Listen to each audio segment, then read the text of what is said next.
বন্ধু, আপনি তো বলেন আমার হাবিবুল্লাহ, আমার বন্ধু, আপনাকে আমি কিয়ামতের ময়দানে বেইজ্জতি করব না।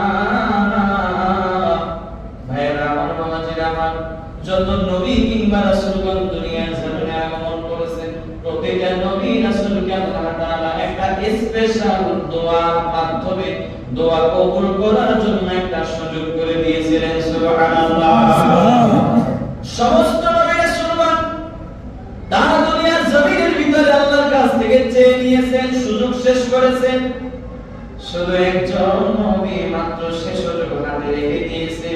নবীকে জিজ্ঞাসা করা হলো, ইয়া রাসূলুল্লাহ, আপনি সুযোগটা দুনিয়ায় কেন ব্যয় করলেন না? তাইফের ময়দানে আপনাকে পাথর মেরে রক্তাক্ত করেছে, আপনি ব্যয় করলেন না।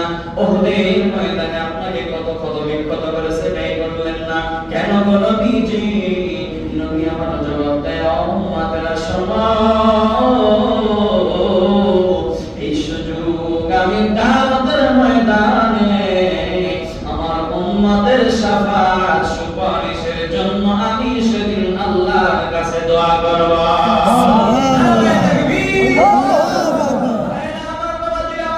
নবী আমার সিজদা থেকে উঠে মালিকের কাছে ডাক দিয়ে বলবে, মালিক রে, আমার উম্মতগুলোরে আর আপনি কষ্ট দিবেন না গো আল্লাহ। আমার একটা উম্মত যেন জাহান্নামে না যায়। আমার আল্লাহ বলবে, বন্ধু, আপনি আপনার সুপারিশের মাধ্যমে আপনার উম্মতগুলোকে আপনি ধরে ধরে জান্নাতে নিয়ে যান। আমার জান্নাতের চাবি আমি আল্লাহ আপনি নবীর হাতে তুলে দিলাম। সুবহানাল্লাহ। আম্মা জান আয়েশা ডাক দিয়ে বলেন, ইয়া রাসূলুল্লাহ, আপনার উম্মতগুলোরে আপনি ধরে ধরে সেদিন কিভাবে জান্নাতে নিয়ে যাবেন? লক্ষ লক্ষ কোটি কোটি মানুষের উপস্থিত হবে। ওগো নবীজি, আপনি আপনার উম্মতগুলোরে কিভাবে কি চিনবেন?